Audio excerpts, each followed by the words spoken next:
Prezados alunos, espero que todos vocês estejam bem. Dando continuidade à nossa disciplina de imunologia médica, hoje nós vamos ver os mecanismos de agressão imunológica.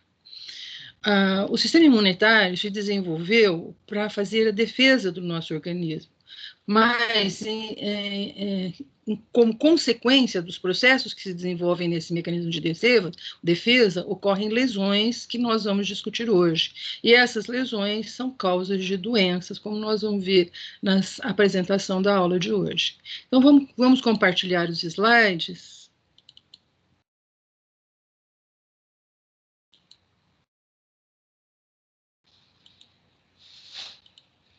Então, mecanismos de agressão imunológica.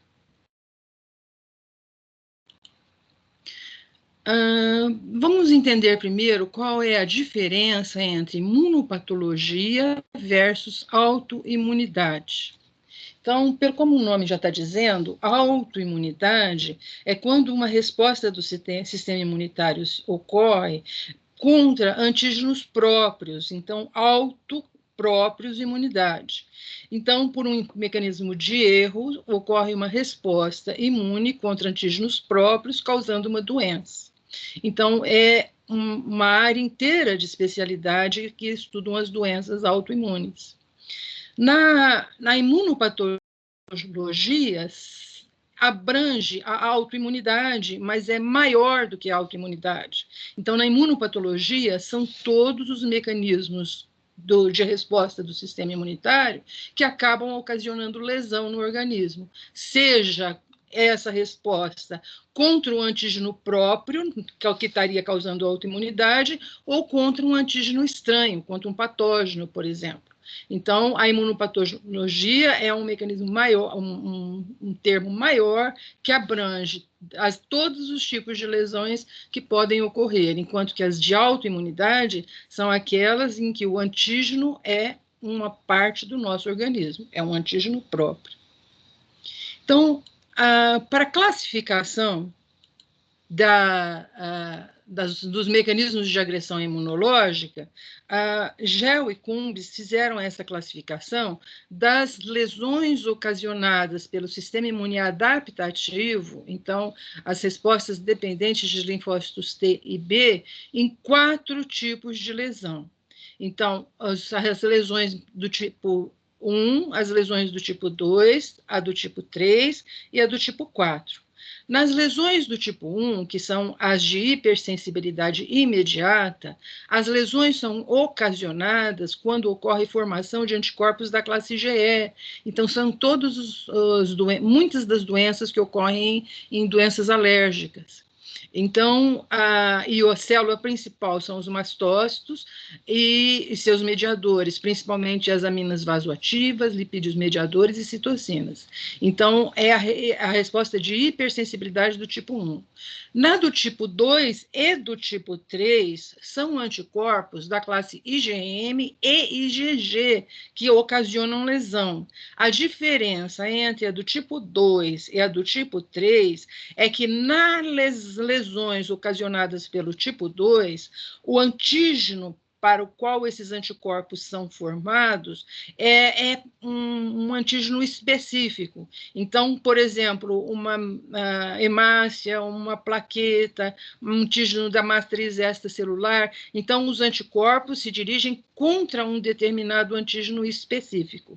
E os mecanismos de lesão vão ser a opsonização e fagocitose de uma célula, por exemplo, uma hemácia que tem anticorpos formados contra ela, vão ser fagocitadas, levando anemia, a plaquetopenia. Os outros tipos de lesão é a ativação do sistema do complemento e a resposta inflamatória.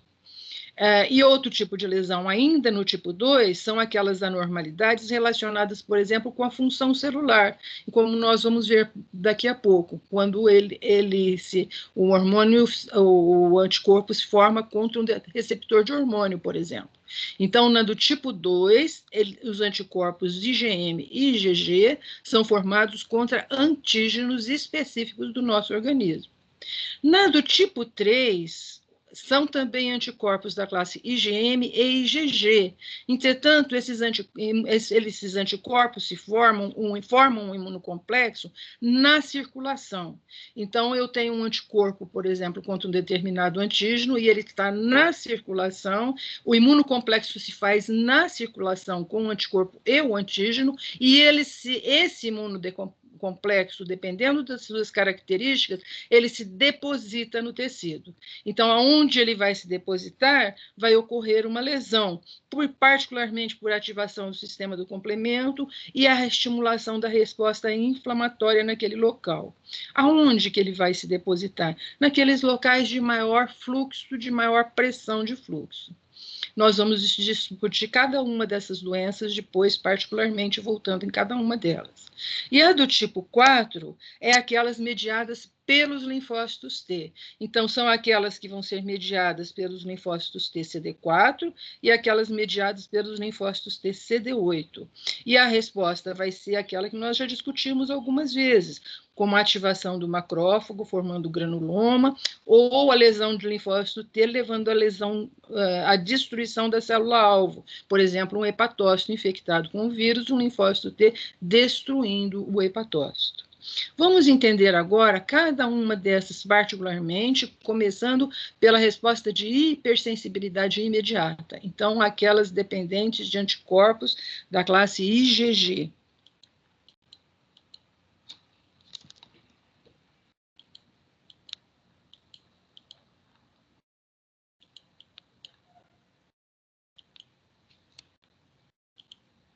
Então, as doenças que são determinadas por ocorrem por hipersensibilidade do tipo 1 são aquelas que fazem parte do grupo das alergias.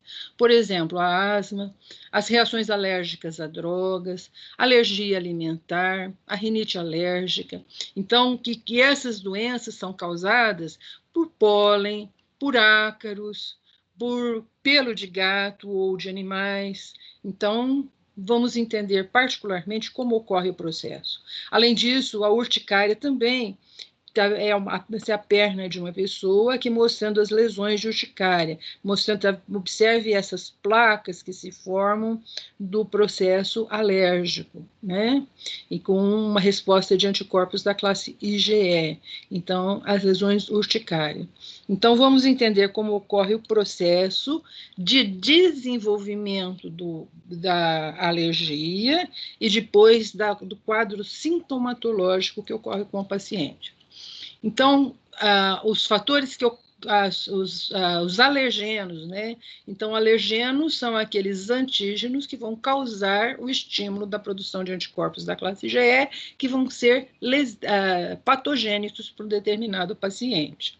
Então, quais são esses antígenos mais frequentemente que causam essas doenças? Então, por exemplo, a picada de um inseto, a picada de uma abelha, então o paciente pode fazer um choque anafilático pela picada de uma abelha, as alergias alimentares, dando as gastroenterites alérgicas, a pólen, então, pólen de plantas dando a rinite alérgica, por exemplo, o ácaro de poeiras dando, por exemplo, a asma. Então, esses são os alergenos que vão desencadear um processo de resposta imune que se desenvolve para o ramo TA2, com formação de anticorpos da classe IgE, que vão desencadear um quadro clínico do processo alérgico. Então, existe uma fase de sensibilização, ou seja, quando o indivíduo entrou em contato com esses alergenos, ele vai funcionar como antígeno para estimular uma resposta de linfócitos B. Este linfócito B vai se transformar em um plasmócito que vai produzir anticorpos da classe IgE. Esses anticorpos da classe IgE vão sensibilizar mastócitos e basófilos, então basófilos no sangue circulante, mastócitos nos tecidos. Os mastócitos e basófilos possuem receptores de alta afinidade para a porção FC do imunoglobulina E, e então ele vai ficar sensibilizado. É como se ele estivesse armado com esses anticorpos para receber um antígeno num segundo encontro. Então, o fenômeno, a sintomatologia da doença alérgica vai aparecer numa segunda vez, terceira, quarta, mas num encontro posterior que esse paciente tiver com aquele antígeno, ou seja, com aquele alergeno, o pólen de planta, o ácaro da poeira, o veneno do inseto. Então, nesse segundo encontro, o antígeno entra no organismo do indivíduo e já encontra os seus mastócitos sensibilizados, ou seja, expondo na sua superfície os anticorpos que foram produzidos pelo linfócito B. Então, quando ele encontra esse antígeno, ocorre a desgranulação deste mastócito, e aí essas moléculas produzidas, liberadas pela desgranulação do mastócito, é que vai ocasionar a sintomatologia do paciente, que vai desencadear a urticária, que vai fazer a broncoconstrição ou secreção de muco num paciente com asma, por exemplo, que vai aumentar a permeabilidade dos vasos sanguíneos num choque anafilático.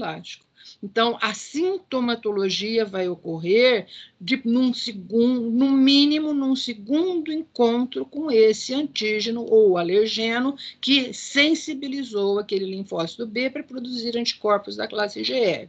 Vamos aprofundar um pouquinho e reforçar um pouquinho esses conceitos. Então, um determinado antígeno, o pólen,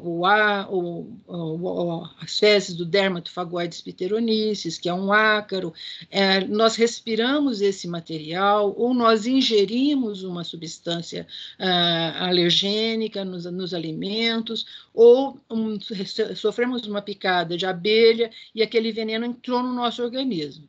Então, esse antígeno vai ser capturado por um linfócito B, processado e apresentado por um linfócito T CD4 positivo. Este linfócito T CD4 vai estimular a produção de anticorpos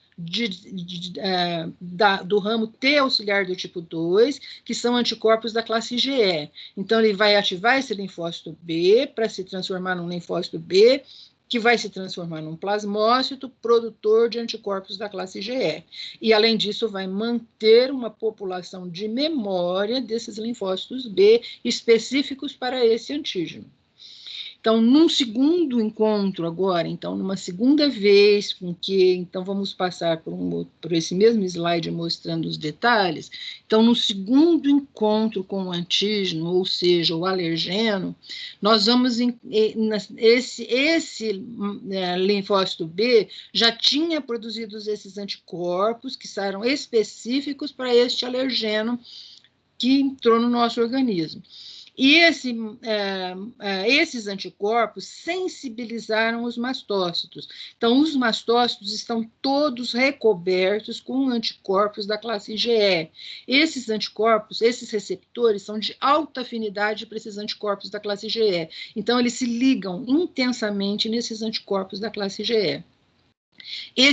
Agora, então, num segundo encontro com aquele mesmo antígeno, ele já vai encontrar esse mastócito ou basófilo expressando receptores da classe IgE em sua superfície. Então, vários receptores da classe IgE específicos para esse antígeno estão sendo expressos no mesmo mastócito. Então, quando esse antígeno entra, ele estimula a desgranulação desse mastócito. Com a desgranulação desses mastócitos, imagine num bronquíolo, por exemplo, ocorre a contração da musculatura lisa do bronquíolo. Então, o paciente vai ter uma broncoconstrição, ou seja, ele tem dificuldade para entrar o ar. Então, ele tem dificuldade na inspiração. O bronquíolo fechou, o ar entra e esse bronquíolo fecha mais ainda na expiração, então ele tem dificuldade para expiração. Ele entra o ar e não consegue sair o ar do pulmão, por causa da broncoconstrição. Ele faz uma vasodilatação, então aumentando a secreção de muco nos vasos, então faz broncoconstrição, vasodilatação, aumento da secreção de muco, estimulação de plaquetas, produzindo substâncias ativas naquele local, estimula a terminação sensorial. E isso tudo vai ser responsável pela sintomatologia do paciente. Então, num paciente asmático, por exemplo, vai ser responsável pela dificuldade expiratória daquele paciente com um quadro de asma, que entrou em contato agudo com um determinado antígeno. Então, o receptor para a porção FC da imunoglobulina IgE, ele está exposto na membrana de mastócitos, basófilos e em algumas outras células do nosso organismo também. Mas os mais importantes agora são mastócitos e basófilos. Esse receptor, ele tem 4 componentes: a cadeia alfa, a cadeia beta e duas cadeias gamas. A molécula de IgE se liga na porção alfa do receptor. E a gente tem uma tirosina sinase, que é a LIN, que ela fica próxima às cadeias beta.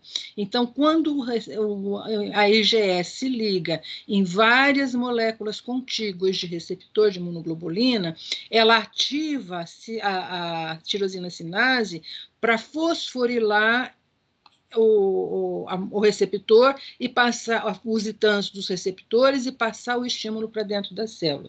Vamos entender um pouquinho melhor esse processo. Então, quando entrou um antígeno, então um alergeno entrou no nosso organismo, ele encontrou esse mastócito ou basófilo já com as moléculas de anticorpos específicas para esse antígeno ligadas em seus receptores para a porção FC da IgE. Então, nós temos aqui o receptor para porção FC na IgE, um receptor e 2 receptores. Então, para que ocorra a desgranulação do mastócitos, vários desses receptores precisam ser ativados ao mesmo tempo, para que consiga passar a informação para dentro da célula. Então, quando ocorre a ligação do antígeno nesse receptor por porção IgE, ele modifica estruturalmente a molécula e ativa o LIN, que vai fosforilar essa molécula, os ITANs do receptor. E ele, então, a tirosina sinase LIN fosforila o ITAN, que está aqui na molécula do receptor. E ela recruta o SIC, e esse SIC é outra tirosina sinase, que faz a ligação que estimula a cascata de desencadeamento da ativação dos mastócitos. Então, ela ativa o LAT, fosforila o LAT, que vai fosforilar a fosfolipase C-gama. Então, a fosfolipase C-gama vai estimular proteínas sinases da membrana da célula. Então, ele pega a fosfatidil-inositol 2-fosfato e quebra em diacilglicerol e fosfatidil-inositol 3-fosfato. Essa molécula vai aumentar o cálcio intracelular, por um lado, e vai estimular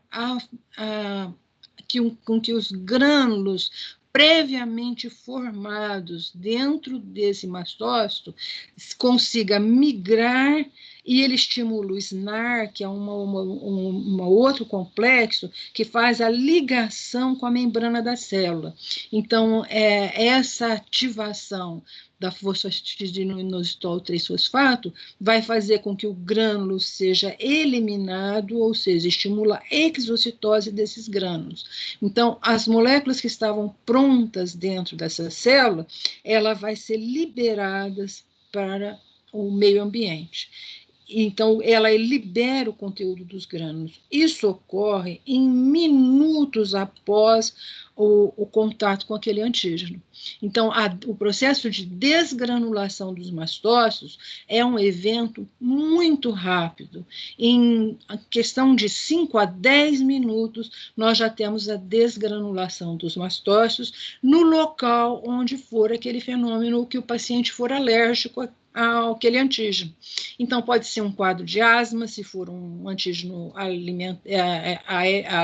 respiratório, pode ser um choque anafilático, se for um paciente que tem alergia ao veneno de abelha, pode ser uma rinite alérgica, se for um paciente que tem um problema de vias respiratórias, ou um fenômeno gastrointestinal, se for uma alergia intestinal. Então, esse fenômeno de desgranulação do mastócito é um processo que ocorre rapidamente após a entrada do antígeno.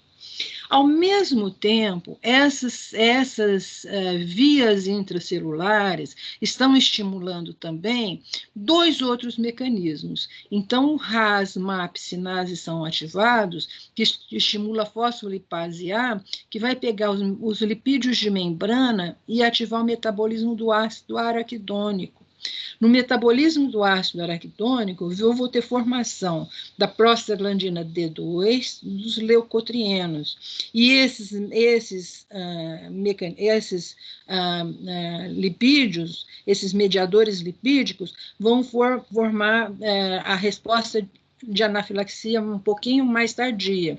Então, esse fenômeno ocorre 1 hora ou mais desse encontro com o antígeno.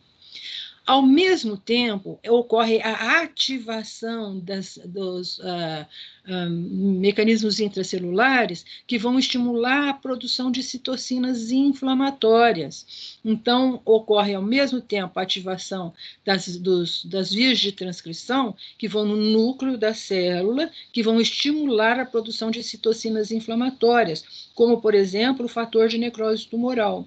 O fator de necrose tumoral vai estimular uma resposta, então, que é uma citocina inflamatória e que vai estimular a resposta inflamatória naquele local. Então, esse fenômeno também ocorre em horas a dias desse encontro com o antígeno.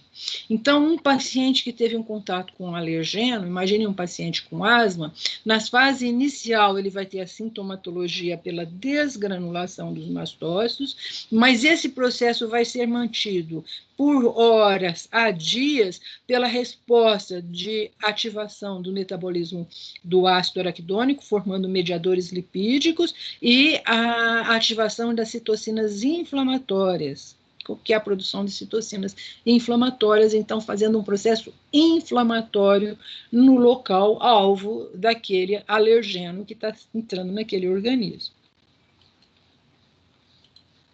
Então, aqui mostrando, esse slide mostra o que ocorre com a ativação dos mastócitos, mostrando o processo de desgranulação do mastócito. Então, quando um mastócito está normalmente no nosso organismo, recoberto com anticorpos da classe IgE, e ele tem os seus grânulos previamente formados, cheios de histamina, e que estão prontos, mas eles não são liberados. Sua liberação é inibida. Quando entra o contato com o antígeno, então a reação cruzada de várias moléculas de antígeno com vários anticorpos da classe IgE estimula todo aquele processo que nós mostramos no slide anterior, fazendo a desgranulação desses grânulos que estavam previamente formados. Então ele joga para o meio externo todos aqueles grânulos contendo histamina e outros mediadores lipídicos. E mais tardiamente, então, vai ocorrer a ativação de outros mediadores lipídicos da resposta lenta e a ativação das citocinas. Então, aqui mostrando um mastócito previamente formado com os grânulos intracelulares, e aqui mostrando os grânulos intracelulares por marcação, e aqui por microscopia eletrônica, e aqui após a ativação, esses grânulos desapareceram do mastócito. Então, ele eliminou para a periferia aqueles grânulos.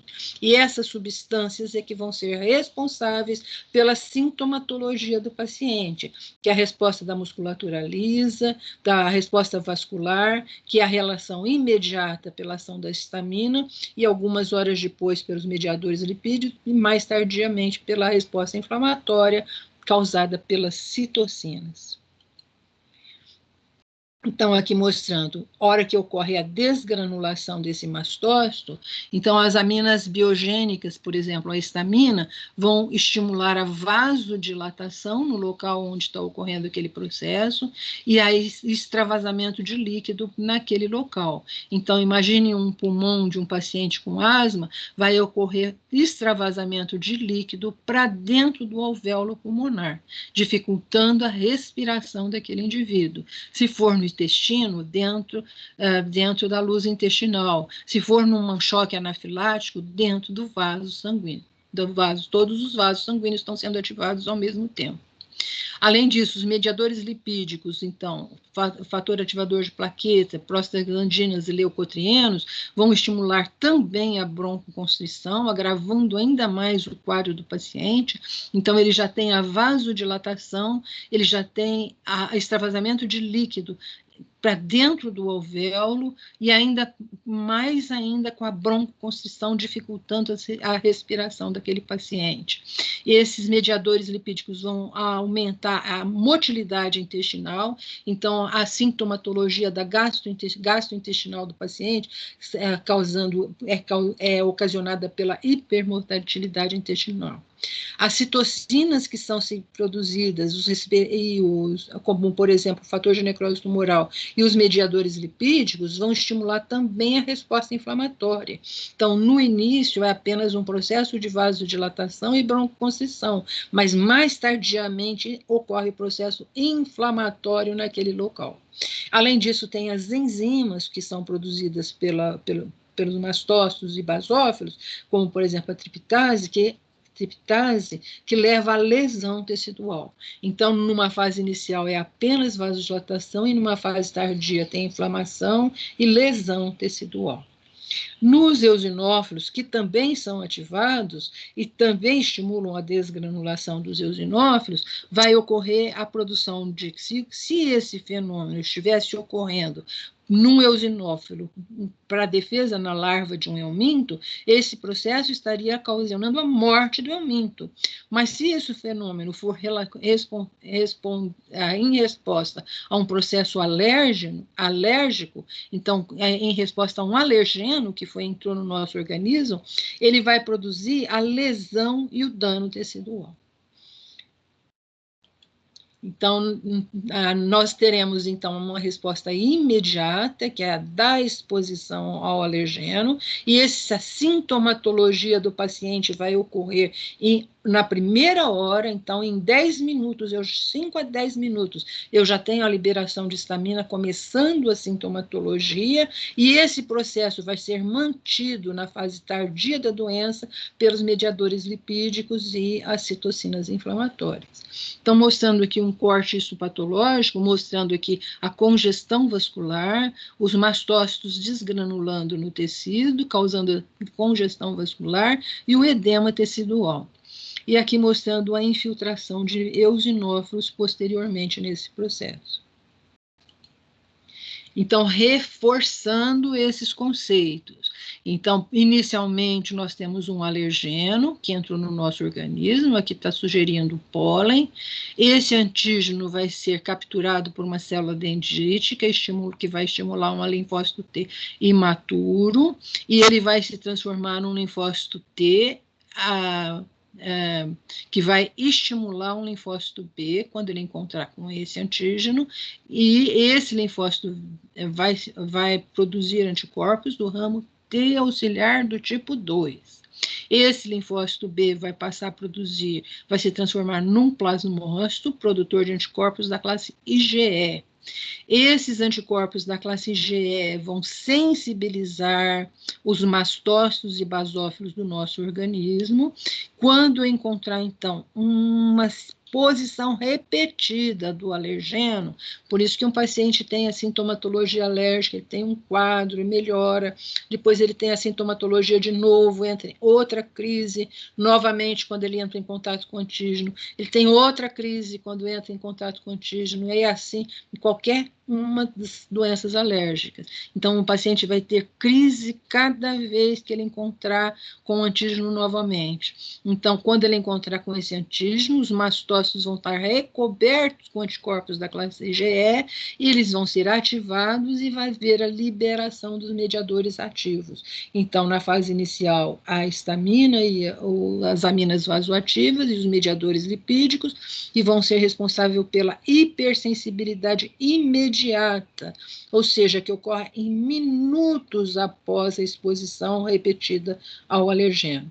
E depois, na fase mais tardia, de 2 a 4 horas horas e em alguns dias a resposta inflamatória, dependendo das citocinas e a manutenção da resposta de mediadores lipídicos.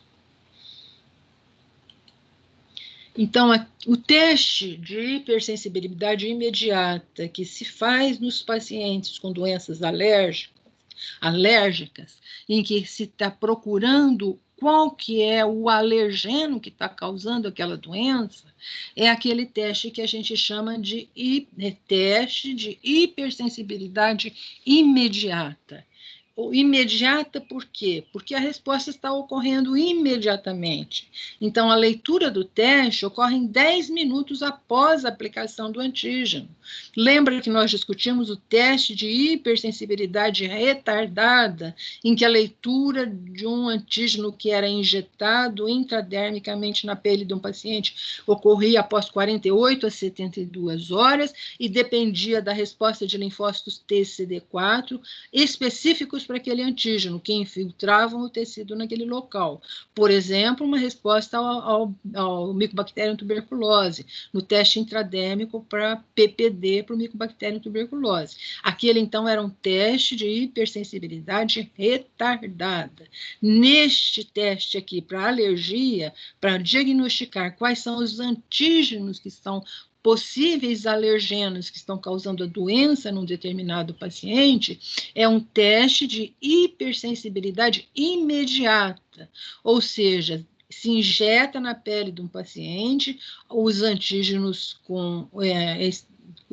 que se supõe que o paciente seja alérgeno, então pelo de gato, pólen, antígenos de ácaros, veneno de cobra. Então, se injeta na pele do paciente e se faz a leitura em 10 minutos. Então, 10 minutos depois, nós vamos ter uma pápula, que é onde está ocorrendo a liberação, naquele tecido. Eu tinha mastócito, expondo anticorpos da classe IgE, a hora que entrou o antígeno, ele vai se ligar a esses mastócitos e vai estimular a vasodilatação, a congestão, a liberação de histamina naquele local, vai estimular o edema, a vasodilatação e a congestão, que vai se expressar por a formação de uma pápula no centro da onde foi injetado o antígeno e uma ala de hiperemia, que é por conta do edema que está ocorrendo, particularmente pela lesão neurológica, estimulação neurológica naquele local. Então, a resposta de um teste de hipersensibilidade imediata é feita 10 minutos após a aplicação do antígeno. O alergeno que está se procurando saber o que está causando a doença naquele determinado paciente.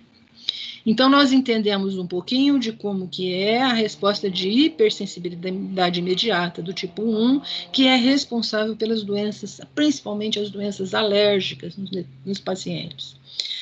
Vamos entender agora as doenças causadas por hipersensibilidade do tipo 2. Então, como nós já vimos, as doenças de hipersensibilidade do tipo 2 são causadas por anticorpos da classe IgM e IgG para um antígeno específico na superfície de uma célula ou de um tecido. Então, vamos entender quais são os mecanismos de lesão mediada por esses anticorpos da classe IgG2. Do tipo 2, da hipersensibilidade do tipo 2. Então, um dos mecanismos de lesão é a opsonização e fagocitose daquela célula-alvo. Então, imagine uma célula-alvo, por exemplo, uma hemácia, em que eu tenho uma doença autoimune, em que eu formei anticorpos contra essa hemácia, ou eu tenho uma doença infecciosa, por exemplo, malária, leishmaniose, em que, por um mecanismo de lesão, a alteração da resposta imune, eu faço anticorpos contra as hemácias. Então, esses anticorpos são formados contra as hemácias desse paciente e essas hemácias, então, sensibilizadas por esses anticorpos, expondo porção FC do receptor para IgG, ela vai ser fagocitada por um macrófago. Então, essa hemácia sendo fagocitada, qual a consequência? Eu vou diminuir a hemácia desses pacientes pacientes e ele vai ter um quadro de anemia autoimune. Se esse antígeno, por exemplo, for uma plaqueta, ele vai fagocitar essa plaqueta, então essas plaquetas vão estar recobertas com os anticorpos da classe IgG, esses anticorpos da classe IgG vão ser fagocitados, esses anticorpos vão fazer a opsonização para esse fagócito fagocitar aquela plaqueta, fazendo um quadro, então, de plaquetopenia e muitas vezes com sangramento, quadro clínico de sangramento. O outro mecanismo de lesão é a ativação do sistema do complemento pela formação do imunocomplexo. Então, eu tenho um antígeno e um anticorpo formado. Então, vocês já viram na aula de ativação do sistema do complemento que a formação de um imunocomplexo da classe IgM e IgG ativam o sistema do complemento. Então, esse processo pode ser ativado, por exemplo, em cima de um tecido. Imagine aqui a membrana de um pulmão, por exemplo, de um pulmão ou do rim, a membrana basal do pulmão ou do rim, em que eu tenho um anticorpo contra essa membrana basal do pulmão e do rim, e esses anticorpos vão ativar o sistema do complemento e vão fazer uma resposta inflamatória naquele local da membrana basal. Se isso estiver ocorrendo no rim, por exemplo, vai haver uma ruptura no glomérulo renal e a passagem de sangue, proteínas, levando a um quadro de hematúria, de proteinúria, no paciente com uma doença, por exemplo, uma glomerulonefrite. Então, aqui o outro mecanismo é por ativação do sistema do complemento. O outro mecanismo é a resposta inflamatória que a ativação desse sistema do complemento vai ocasionar. Lembra que vocês viram que na ativação do sistema do complemento tem a formação daqueles pequenos subprodutos do complemento, como, por exemplo, C3A, C5A, que funcionam como moléculas quimiotáticas para os neutrófilos. Então, esses imunócitos, essas moléculas quimiotáticas vão ser responsáveis por uma resposta inflamatória no local onde aquele imunocomplexo está sendo formado. Então, se isso estiver ocorrendo, por exemplo, no tecido, no glomérulo renal, então vai haver um processo inflamatório no rim do paciente, agravando ainda mais a lesão do glomerular e a sintomatologia do paciente. Outros mecanismos de lesão são relacionados com a formação de anticorpos específicos para receptores das nossas células, e particularmente receptores de hormônio, na doença de Graves e na miastenia gravis, por exemplo, contra receptores que fazem a transmissão neurológica. Nós vamos discutir em um pouquinho mais de detalhes esses dois mecanismos de lesão daqui a pouquinho, então vamos deixar para fazer essa discussão um pouquinho mais para frente. Então, na doença de Graves, eu tenho um anticorpo contra o receptor TSH, então um anticorpo é uma doença autoimune, que eu vou fazer um autoanticorpo contra o receptor para TSH. Esse receptor agindo, então, na célula da tireoide, vai estimular a produção dos hormônios tireoidianos. Na miastenia gravis, eu tenho a formação de anticorpos contra o receptor para acetilcolina. Então, na transmissão neurológica, o estímulo ocorre o estímulo neurológico com produção de acetilcolina. A acetilcolina é liberada na placa neuromuscular, que vai agir sobre os receptores. Mas no paciente que tem a doença miastenia gravis, esses receptores vão estar ocupados pelos anticorpos, e é impossível, então, de passar a informação para a contração muscular. Nós vamos voltar um pouquinho mais nas explicação dessas duas doenças daqui a pouco. Então, vamos ver exemplos das doenças que são causadas por anticorpos das reações de hipersensibilidade do tipo 2 e que causam, então, uma série de doenças no nosso organismo. Por exemplo, como nós já falamos anteriormente, anemia hemolítica autoimune. Então, na hemácia, então, anticorpos, antígenos, por exemplo, do grupo sanguíneo RH, antígenos I. Se eu faço autoanticorpos contra a hemácia, esses anticorpos são ligados, então, ao seu antígeno que está na hemácia, eu formando, então, uma hemácia alterada. Quando essa hemácia está alterada e ela passa no baço, ela está opsonizada, ela vai sofrer fagocitose.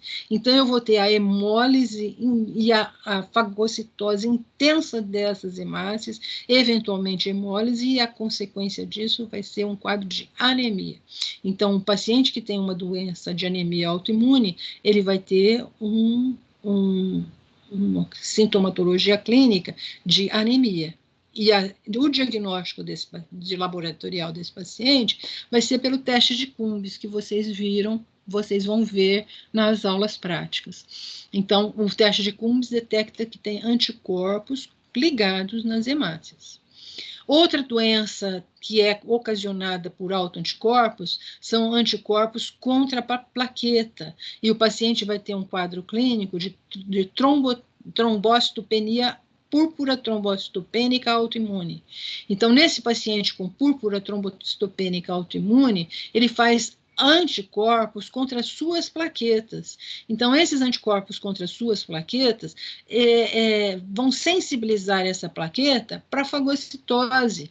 Então, essa fagocitose dessas plaquetas desses pacientes vão ser opsonizadas, elas vão ser fagocitadas. Então, o paciente vai ver diminuição do número de plaquetas desse paciente, e o paciente pode ter um quadro clínico de sangramento, de petequias, sangramentos nas gengivas, quando escova o dente, microhematúrias, por exemplo. Então, na púrpura trombocitopênica autoimune, o paciente vai ter um quadro de plaquetas e sangramentos. E a causa é a formação de autoanticorpos contra as suas plaquetas. Esses anticorpos são da classe IgG, e particularmente, e podem ser IgM também. Outra doença também que é ocasionada por formação de anticorpos contra a autoimune, contra as suas células da epiderme, é o pênfigo vulgar. Então, no pênfigo vulgar, o paciente faz anticorpos contra as caderinas epidérmicas, que são moléculas que fazem a ligação entre as células epidérmicas. Então, quando ele faz a ligação entre as células epidérmicas, as células se mantêm juntas umas das outras, por conta da ligação das caderinas que ficam mantendo essas células juntas. Então, quando eu tenho um anticorpo contra essas caderinas, então ele vai estimular uma resposta inflamatória, vai estimular a ativação do sistema do complemento e a expressão clínica. Então, vai haver uma resposta inflamatória na pele desse paciente de uma maneira geral, e o quadro clínico do paciente vai ser formação de bolhas, vesículas e bolhas na sua pele. Então, imagine essas vesículas e essas bolhas na pele do paciente, quando elas se rompem, ela está abrindo uma porta de entrada para os micro-organismos. Então, são quadros muito graves do pacientes que têm pênfigos vulgares, pênfigo que é um quadro de lesão infecciosa, porque essas vesículas romperam e entrou micro-organismos causando infecção. Então, olha um quadro a lesão de imunistoquímica de um paciente com quadro de pênfigo vulgar. Então, isso é uma biópsia de pele de um paciente com pênfigo foliácico endêmico, em que foi feita uma imunofluorescência indireta e observando o depósito de anticorpos da classe IgG, fazendo o desenho da célula epitelial da pele desse paciente. Então, ele tinha anticorpos da classe IgG em todas as caderinas presentes fazendo a ligação entre as células. Então, isso estimula uma resposta inflamatória, rompe essas células e fazem a bolha, que é o quadro clínico do paciente com pênfigo. Um quadro muito grave. Outros exemplos são, por exemplo, a síndrome de Goodpasture. Na síndrome de Goodpasture, o paciente faz anticorpos contra a membrana basal, glomerular e pulmonar, do alvéolo pulmonar. O mesmo componente que está formando a membrana basal glomerular, ele está formando a membrana basal alveolar. E esse paciente com síndrome de Goodpasture vai fazer uma formação de anticorpos contra a membrana basal. Quando ele faz a formação de anticorpos contra a membrana basal, o anticorpo vai se ligar aonde? Na membrana basal glomerular e na membrana basal pulmonar. Quando ele fez o imunocomplexo ligando na membrana basal glomerular e pulmonar, ele vai ativar o sistema do complemento e estimular a resposta inflamatória naquele local. E qual vai ser a consequência para esse paciente? Um quadro de nefrite, e um quadro, por conta da lesão renal, e um quadro de hemorragia pulmonar por conta da lesão pulmonar. Então, o paciente vai ter sintomatologia de tosse com expectoração, com escarro sanguinolento, e vai ter um quadro de nefrite, com hematúria, proteinúria, edema, caracterizando o quadro da síndrome de Goodpasture. Então, vamos ver aqui uma lesão renal, a histologia renal de um paciente do lado esquerdo com a síndrome de Goodpasture e do lado direito é uma lesão glomerular do tipo 3, que nós vamos discutir daqui a pouquinho. Então, na lesão glomerular do tipo 2, ele faz anticorpos contra a membrana basal glomerular. Então, em todo lugar onde houver membrana basal glomerular, ele vai fazer o desenho. Observe que aqui ele está fazendo uma lesão sequencial em volta de todo o glomérulo renal. Então, todo o glomérulo está marcado, fazendo o desenho do glomérulo renal. Então, aqui é a microscopia de óptica, que aqui é a microscopia de imunofluorescência, mostrando os anticorpos marcando toda a lesão glomerular. Essa mesma lesão aparece no pulmão desse paciente. Com anticorpos contra a membrana basal glomerular. Observe a diferença do tipo 3, que nós vamos, daí reação de hipersensibilidade do tipo 3, que nós vamos discutir logo a seguir, em que ocorre a formação, como nós já falamos, e ocorre a formação do imunocomplexo no sangue circulante, e esse imunocomplexo é depositado no tecido. Então, neste aqui, na membrana das anticorpos do tipo 2, o anticorpo foi contra a membrana basal, em que aqui no tipo 3, a membrana basal então estava lá no rim, então foi contra essa membrana basal. Na do tipo 3, ele formou o imunocomplexo antígeno-anticorpo contra alguma coisa que está no sangue circulante. Então, algum antígeno que está no sangue circulante. Então, o imunocomplexo foi formado no sangue circulante. E esse imunocomplexo já pronto foi depositado no. Então, observe que ele faz depósitos em vários pontos. Aonde caiu aquele imunocomplexo, ele estimulou uma resposta inflamatória. Então, aonde teve aquele imunocomplexo depositou no rim, ele estimulou uma resposta de ativação do sistema do complemento, infiltração de neutrófilos e lesão renal. Observa que aqui são lesões localizadas, e aqui ele faz todo o desenho da membrana basal glomerular. Então, aqui é a síndrome de Goodpasture, e essa aqui é uma deposição causada por uma reação de hipersensibilidade do tipo 2, e aqui é uma doença glomerular por imunocomplexo, por uma reação de hipersensibilidade do tipo 3.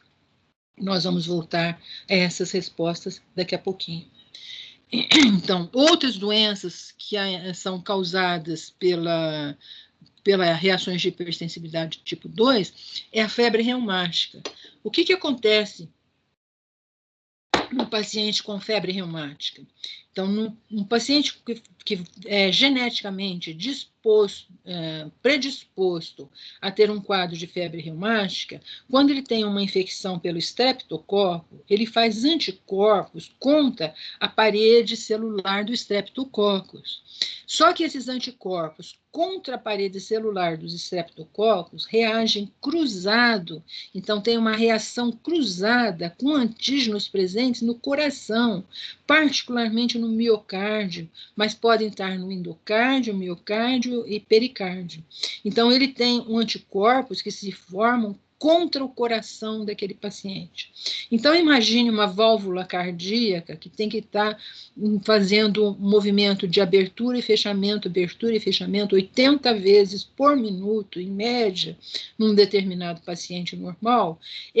O paciente que tem infecção com estreptococo, ele vai ter inicialmente uma infecção de garganta, por exemplo, então, por estreptococo. Então, ele vai fazer anticorpos contra o estreptococo e vai fazer a defesa contra o estreptococo. Mas, ao mesmo tempo, ele fez anticorpos que reagem cruzado com o endocárdio do coração, na válvula cardíaca. Então, esses anticorpos para o estreptococo vão se ligar na válvula cardíaca. Então, ele vai fazer a ligação. Esses anticorpos vão fazer a ligação na válvula cardíaca. Então, imagine a válvula cardíaca que tem que ter absolutamente maleável para abrir completamente e fechar completamente, ela vai ser agredida por anticorpos contra essa válvula. Então, eu vou fazer um imunocomplexo do anticorpo com antígeno. Quando eu fiz um imunocomplexo, qual a consequência? Ativação do sistema do complemento, inflamação local e ativação de macrófagos, ativação de neutrófilos e macrófagos em cima da válvula cardíaca. Então, imagine uma válvula agora infiltrada de neutrófilos num processo inflamatório. O paciente vai ter dificuldade tanto de abrir a válvula quanto de fechar a válvula. Então, ele vai ter um quadro de febre reumática cardíaca, miocardite aguda. Então, ele vai ter um quadro de endocardite, por conta da lesão valvular, da cardiopatia reumática aguda. Então, o paciente vai ter uma cardiopatia aguda. A lesão na febre reumática pode ocorrer também nas articulações. Então, esse mesmo processo que ele vai fazer anticorpos contra a válvula cardíaca, ele vai fazer processos contra as articulações. E ele vai fazer a deposição de imunocomplexo na articulação e vai fazer uma lesão de artrite. Então, vai ter infiltração de macrófagos, neutrófilos, naquela resposta inflamatória na artrite, e o paciente vai ter um quadro de lesão cardíaca reumática aguda, febre reumática aguda, com uma lesão do comprometimento do coração e com comprometimento articular. Esse processo é um processo agudo que ocorreu quando o paciente entrou em contato com o estreptococo. Agora, imagine esse paciente, cada vez que ele tiver contato com o estreptococo, ele vai reativar a formação desses anticorpos. Então, o paciente com quadro de febre reumática, ele vai ter um quadro repetido de infecções por reativações agudas da febre reumática, com lesão cardíaca e com lesão nas articulações. Então, imagine ao longo do tempo, esse processo inflamatório na válvula cardíaca vai levar a um processo de cicatrização crônica e esse paciente vai evoluir para febre reumática crônica. Então, quando esse paciente tiver 10, 15 anos de idade, depois de vários quadros, essas lesões são definitivas na válvula cardíaca. São aqueles pacientes que muitas vezes vão para cirurgia cardíaca por troca de válvula, por tantas lesões inflamatórias que esses pacientes tiveram nas válvulas cardíacas. Então, um paciente com febre reumática aguda. A miastenia graves e as doenças de Graves, nós vamos discutir um pouquinho mais para frente. Eu vou pular esses dois, vamos discutir aqui a insulina, a diabetes resistente à insulina, em que o paciente faz anticorpos contra o receptor da insulina, então ele não consegue estimular, ele faz anticorpo contra a insulina, ele inibe a ação da insulina, então o paciente faz um quadro de hiperglicemia, um quadro de diabetes, com hiperglicemia e acidose. É um dos mecanismos de reação de tipo 2. E o outro quadro clínico importante também é a anemia perniciosa. No paciente com anemia perniciosa, ele faz autoanticorpos contra o fator intrínseco das células parietais gástricas. O fator intrínseco é produzido pelas células parietais gástricas. E esse fator intrínseco é jogado no no estômago, e no estômago ele facilita a absorção da vitamina B12. A vitamina B12 é importante para a formação da hemácia. Então, o paciente que que tem a anemia perniciosa, ele faz anticorpos contra esse fator intrínseco, e quando ele neutraliza o fator intrínseco e impede a absorção da vitamina B12. Então, o paciente vai ter uma anemia megaloblástica, porque ele não consegue fazer anticorpos, ele não consegue absorver a vitamina B12 para formar a hemoglobina e amadurecer a hemácia, terminar a eritropoiese. Então, ele vai ter um quadro de anemia perniciosa. Vamos entender agora a miastenia graves e a doença de Graves. Então, na miastenia graves, na transmissão neurológica normal, nos músculos esqueléticos, então eu vou ter um indivíduo que quer levantar o braço, por exemplo. Então, ele passa uma informação do sistema nervoso central através dos nervos, para a placa neuromuscular, para ele fazer um movimento de levantar o braço. Então, é um movimento ativo de levantar o braço. Então, no paciente que tem a miastenia graves, ele faz anticorpos contra o receptor da acetilcolina. Então, quando ele está um sistema nervoso central manda a informação para ele levantar o braço, ele vem a transmissão neurológica através dos nervos que jogam a acetilcolina na placa neuromuscular. A acetilcolina age sobre os receptores na musculatura e esse receptor da acetilcolina faz a contração do músculo e o indivíduo levanta o braço. Então, quando o indivíduo tem a miastenia graves, ele produziu autoanticorpos contra o receptor para acetilcolina. Então, quando ele manda a informação para levantar o braço, ele jogou a acetilcolina na placa neuromuscular e o receptor para acetilcolina está ocupado pelos anticorpos. Então, ele não consegue passar a informação do nervo pela placa muscular para o músculo ser estimulado. Então, ele não consegue levantar o braço. Então, ele vai, ao longo do tempo, ele não consegue abrir o olho, então ele tem a ptose palpebral, porque ele não consegue abrir o olho, ele não consegue ter força muscular para levantar, ele não consegue levantar de uma cadeira, ele conforme vai evoluindo, ele não consegue levantar de uma cama, e quando isso atinge o diafragma, ele não consegue sequer respirar, e esse paciente pode evoluir para o óbito. Então, além dessas lesões de ocupação dos receptores, com a evolução da lesão, ele vai ativar o sistema do complemento e vai haver lesão da placa neuromuscular. Então, ele vai haver lesão desses receptores. E é um quadro muito grave que o paciente vai evoluindo ao longo do prazo e muitas vezes evolui para óbito. Então, essa é a miastenia graves causada por anticorpos contra a acetilcolina.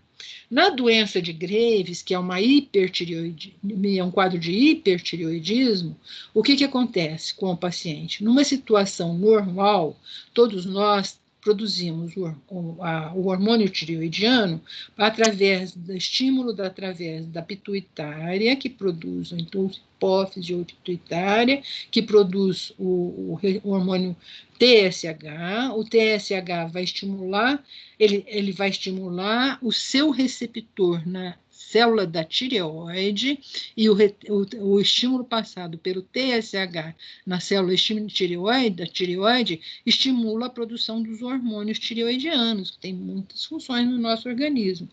Esses hormônios tireoidianos, por sua vez, têm um papel regulatório sobre a própria hipófise, inibindo a produção de mais o TSH e parando, então, a produção do hormônio. Quando eu diminuo a produção de hormônio, diminui a inibição, e ele passa a produzir TSH para produzir mais hormônio. Eu tendo hormônio, eu inibo a produção do TSH e eu mantenho sempre um nível adequado de hormônio tireoidiano no meu organismo, para executar as funções da tireoide. Quando eu tenho a tireoidite, doença de Graves, a tireoidite causada pela doença de Graves, o paciente faz anticorpos contra o receptor para TSH. E esses anticorpos são exatamente iguais ao receptor do TSH. E esse receptor agora vai passar o estímulo para a célula da tireoide produzir hormônio tireoidiano. Então, esse hormônio tireoidiano, então, essa superprodução de hormônio tireoidiano vai causar sintomatologia clínica do paciente com hipertireoidismo. Só que esse hormônio produzido, ele vai inibir a produção do hormônio da TSH, mas eu continuo tendo os anticorpos estimulando a produção do hormônio. Então, não adianta inibir a produção do TSH como ocorre na situação normal. Então, o TSH desse paciente vai estar inibido. Então, se eu fizer um exame de sangue desse paciente dosando o TSH, esse TSH vai estar diminuído, mas ele tem os hormônios em grande quantidade. Só que não adianta inibir o hormônio TSH, porque quem está estimulando o hormônio tireoidiano, a produção de hormônio tireoidiano na célula da tireoide, são os anticorpos contra o TSH. Compare com o que ocorreu com o hormônio na doença na doença de miastenia graves. Era um anticorpo contra um receptor. Só que esse anticorpo, ele não fazia a ligação perfeita. Então, ele inibia a transmissão neurológica, inibia que a acetilcolina se ligasse no seu receptor, impedindo. Então, ele fazia uma resposta inibitória daquela função.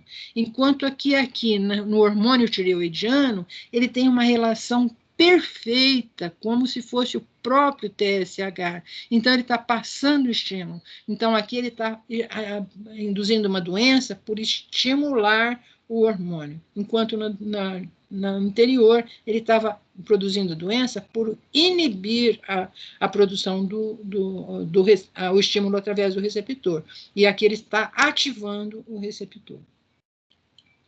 Então, nós entendemos como que ocorreu a doença através dos anticorpos do tipo 2, em que eles são formados contra um determinado antígeno específico que está em determinado lugar, ou na membrana basal glomerular, ou na válvula cardíaca, numa febre reumática, ou numa hemácia, ou numa plaqueta, na anemia hemolítica autoimune, na trombocitopenia autoimune. Vamos entender agora as doenças que são causadas pela formação de imunocomplexo de hipersensibilidade do tipo 3, pela doença de hipersensibilidade do tipo 3. Então, como nós falamos, essas doenças são formadas quando esses imunocomplexos são formados na circulação. Então, eles vão ser depositados em algum local. Então, aonde que vai ser o depósito desses imunocomplexos? Principalmente em locais de alta passagem de sangue. Então, um dos órgãos-alvos mais importantes é o rim, porque o sangue é filtrado no rim, no glomérulo renal, sob alta pressão, e eu chego a passar 180 litros de sangue por dia no rim. Então, esse sangue é o tempo inteiro passando, sendo filtrado sob alta pressão. Então, aqueles imunocomplexos que estão no sangue circulante têm uma facilidade muito grande para serem depositados no glomérulo renal. Então, é uma deposição de um imunocomplexo já previamente formado no sangue contra um antígeno diferente do rim, e, por exemplo, um próprio streptococo pode fazer a deposição de imunocomplexo aqui, fazendo a glomerulonefrite pós-streptocóxica, ou o lúpus eritematoso. Então, ele vai fazer um anticorpo que foi formado no sangue circulante e vai fazer a deposição no rim. Então, um dos locais mais importantes é o rim. O outro local é o próprio vaso sanguíneo, onde o sangue está circulando. Então, aquele imunocomplexo que se forma, tem um tamanho X, que não é nem muito pequeno, em que ele consiga depositar, nem muito grande, que ele não consegue ser para ser fagocitado, então ele deposita na parede dos vasos. Então, esse imunocomplexo depositando na parede dos vasos, aonde houve a deposição daquele imunocomplexo na parede do vaso, vai ativar o sistema do complemento e estimular uma resposta inflamatória. Então, vai haver um quadro de vasculite naquele local onde foi depositado o imunocomplexo. Então, aqui mostrando um vaso sanguíneo fazendo a deposição do imunocomplexo já previamente formado e ativando a resposta inflamatória, causando a vasculite naquele paciente. Outro local de grande chance de deposição de imunocomplexo é nas articulações.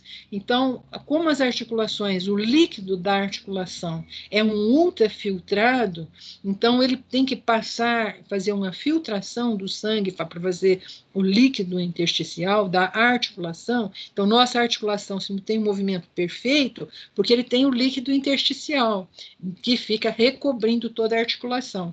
Então, nessa filtração desse líquido, ele pode fazer depósitos de imunocomplexos, estimulando a resposta inflamatória na articulação. Então, vai haver um infiltrado de neutrófilos naquela articulação e dando uma resposta inflamatória com a formação de edema, de rubor, de calor na articulação comprometida. Então, alguns exemplos de doenças causadas por hipersensibilidade do tipo 3 é o lúpus eritematoso sistêmico, que é um dos mais importantes, a poliarterite nodosa, a glomerulonefrite pós-streptocócica e a doença do soro.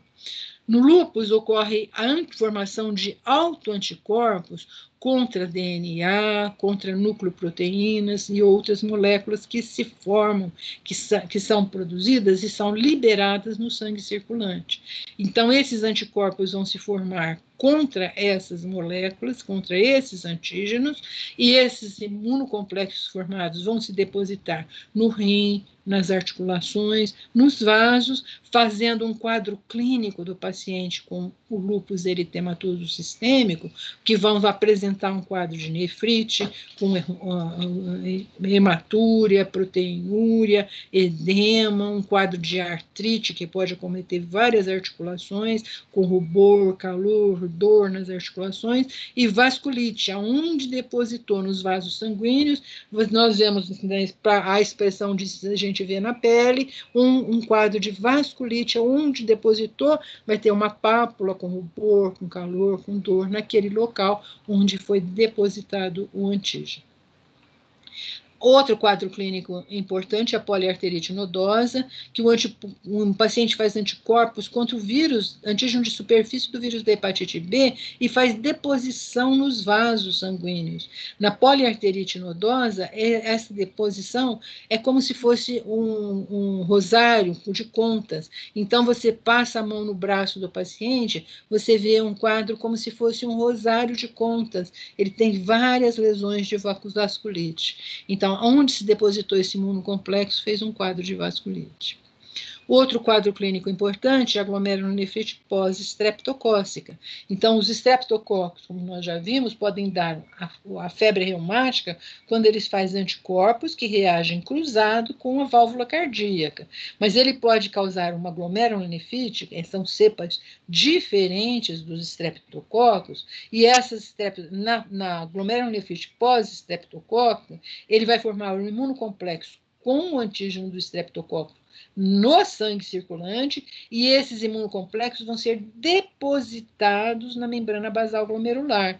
Então, como aquele slide anterior que eu mostrei, mostrando aonde foi depositado aquele imunocomplexo, ele vai fazer uma lesão com processo inflamatório, e o quadro clínico do paciente vai ser um quadro de nefrite. Então, o paciente vai chegar para vocês no pronto-socorro, geralmente é uma criança de 8, 9 anos, em que ela vai chegar com um quadro de hematúria, queixando que está urinando sangue, com edema e hipertensão, que é o quadro clássico da glomerulonefrite pós-streptocócica.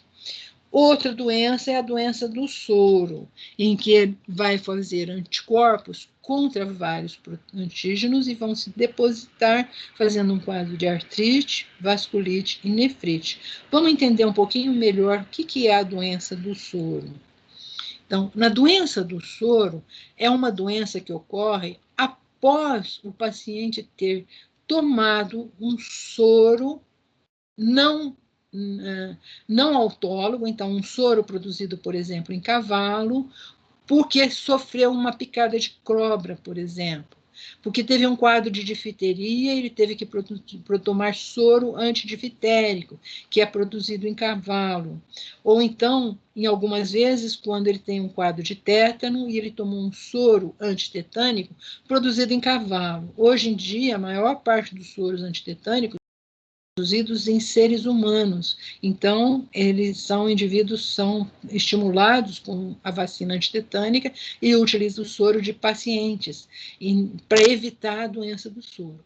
Mas se ele tomar o soro antitetânico produzido em cavalo, ele pode desenvolver a doença do soro. Não são todas as pessoas que tomaram o soro que vão desenvolver a doença do soro. São aquelas pessoas que vão fazer um imunocomplexo de tamanho tal entre o antígeno, que o antígeno vai ser o próprio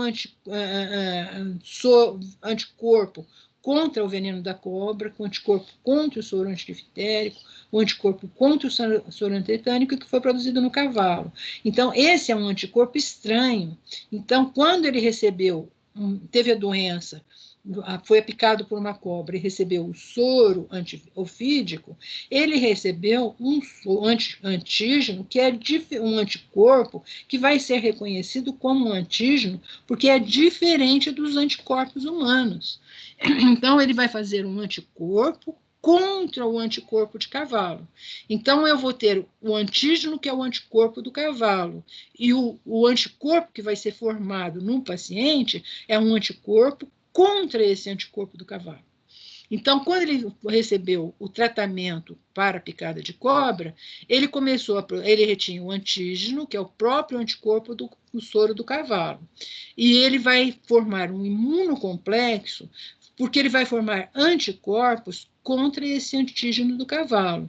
Então, quando ele tem o anticorpo do cavalo circulando, mais o anticorpo contra o anticorpo do cavalo, que foi produzido por ele, e esse anticorpo formou um imunocomplexo de um tamanho tal que ele nem é pequeno demais para depositar. Se ele for muito pequeno, ele não deposita, e nem grande demais para ser fagocitado, ele começa a sobrar na circulação esses imunocomplexos.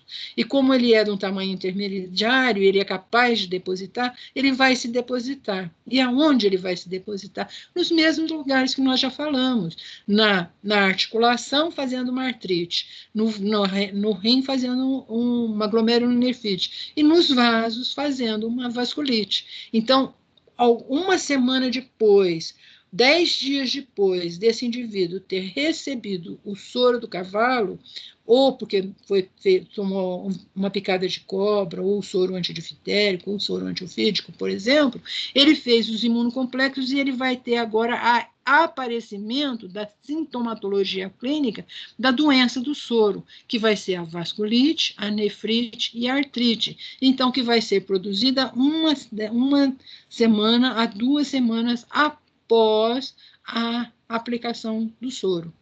Então, ficou claro? Então, ele tomou o anticorpo do cavalo, que esses anticorpos ele formou um anticorpo contra esse anticorpo do cavalo, fez o imunocomplexo, que depositou no rim, no vaso e nas articulações, e depois de uma semana ele faz a doença do soro. Então, ele vai ter quadro de febre, as amígdalas vão ficar aumentadas de tamanho, porque ele vai estar fazendo anticorpos contra esse antígeno que foi injetado, e ele vai aparecer com nefrite, vasculite e artrite. Ele vai melhorar quando esses anticorpos forem limpos, né? Esses imunocomplexos forem limpos, e aí vai ficar apenas a presença do anticorpo contra o anticorpo de cavalo no sangue do paciente. Então, esse é o quadro clínico do paciente que vai fazer uma doença do soro. E o último tipo de doença causada por resposta de hipersensibilidade é do tipo 4. Então, a do tipo 4 é quando nós vamos ter lesões no nosso organismo causadas pela resposta de linfócitos TCD4 ou a resposta de linfócitos TCD8. Na resposta de linfócitos TCD4, vai ser a resposta de hipersensibilidade retardada, que nós já discutimos com vocês quando nós vimos a aula de respostas mediadas pelos linfócitos T. Então, ele vai ocorrer a ativação do macrófago e mediada por citocinas do tipo 1, e a ativação desse macrófago vai formar o granuloma e dar lesão tecidual. E na resposta de linfócitos TCD8, quando eu tenho um linfócito TCD8 matando uma célula-alvo. Por exemplo, um linfócito T matando um hepatócito infectado por um vírus, ou qualquer outro vírus que estiver infectando aquele organismo. Então, vai ser a lesão do linfócito TCD8 contra aquele vírus. Então, qual vai ser a resposta? Então, a lesão tecidual causada pelo tipo 4. Então, é aquela célula linfócito TCD4, uma célula apresentadora de antígeno apresentou antígeno com linfócito TCD4, que produziu anticorpos, estimulou a produção de citocinas. Essas citocinas vão estimular a resposta inflamatória, e essa resposta inflamatória que vai ser responsável pela lesão tecidual. Então, por exemplo, formando um granuloma. E na resposta de linfócitos TCD8, o linfócito TCD8 vai agir contra a sua célula-alvo infectada e haver morte celular com lesão tecidual. Então, o linfócito TCD8 matou a célula-alvo, então a morte celular causou a lesão tecidual. Então, é a lesão do tipo 4.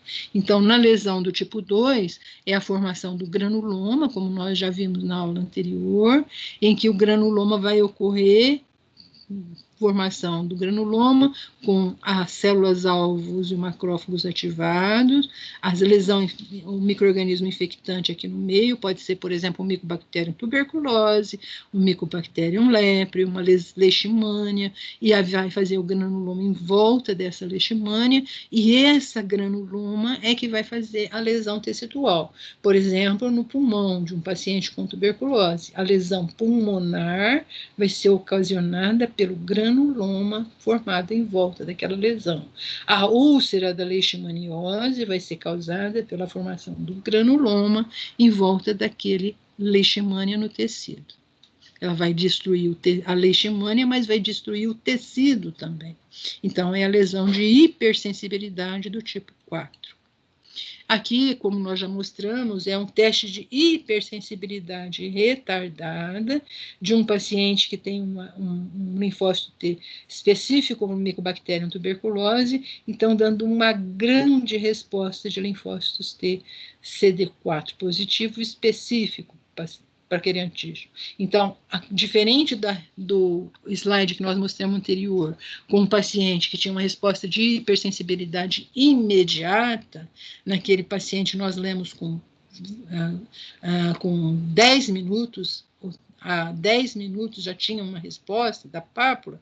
No teste de hipersensibilidade retardada, nós lemos com 48 a 72 horas após a aplicação do antígeno, para dar tempo dos linfócitos infiltrarem naquele local. Então, é a resposta, por isso que a hipersensibilidade é retardada, enquanto que o anterior era hipersensibilidade imediata. Outro tipo de doença causada por hipersensibilidade do tipo 2 é quando a gente faz uma resposta, uma lesão cutânea, uma dermatite causada por veneno de plantas. Algumas plantas produzem algumas substâncias que são tóxicas e funcionam como se fosse um apiteno para o nosso organismo. Um exemplo é o carvalho, que produz essa substância, pentadecacatecol, que ela funciona como se fosse um apiteno. quando a gente macera uma planta dessa, ou passa na pele, ou espalha sem querer, a gente esbarra no nosso tecido, e essa planta deposita na nossa pele, e esse pentadecactecol, essa substância é absorvida e ela se liga a proteínas próprias. Então, quando ela se ligou a proteínas próprias, ela funcionou como um substrato, a proteína própria funcionou como um substrato e a substância funcionou como um apiteno. E a gente faz uma indução de uma resposta de linfócitos T CD4 contra esse próprio essa toxina, esse veneno da planta. Então, quando uma segunda vez que nós encontrarmos com esse antígeno, se a gente pegar de novo essa substância, encostar na nossa pele, ou a gente macerar uma folhinha dela na mão, nós vamos estar absorvendo esse antígeno e ele vai funcionar como se fosse um teste de hipersensibilidade retardada. Nós estamos injetando aquele antígeno na pele, que eu vou ter linfócitos de memória específico para aquele antígeno, então ele vai ser reconhecido por um linfócito de memória e vai estimular uma resposta de ativação de um linfócito de memória, que vai entrar em multiplicação e diferenciação e fazer um granuloma em volta desse tecido. Então, é aquela lesão como se fosse uma grosseira, um granuloma formado na pele daquele indivíduo. Então, às vezes, é difícil de lembrar dessa possibilidade, o paciente chega com uma dermatite nessa possibilidade, porque ele entrou em contato com esse antígeno 24 a 48 horas antes do contato, da expressão clínica. E muitas vezes ele nem lembra que entrou em contato com uma determinada planta. Então, é importante nas dermatites de contato verificar se o paciente teve contato com alguma substância que poderia estimular uma resposta de hipersensibilidade retardada. Outros exemplos de dermatite de contato é a hipersensibilidade à borracha da sandália tipo havaiana. Então, o paciente faz anticorpos, verifica que ele está formando exatamente o desenho da sandália, da onde a borracha da sandália entrou em contato com a pele do paciente. Então, ele faz anticorpos contra o látex da borracha. Então, a gente faz anticorpos contra o níquel, cobalto, cromo, látex. Então, ele faz anticorpos contra a borracha da sandália havaiana. E aí ele fez aquela resposta de linfócitos TCD4, estimulação da formação da granuloma nesse local onde estava ocorrendo onde estava tendo contato com borracha que foi absorvida pela pele do indivíduo. Outro exemplo é o contato com esparadrapo.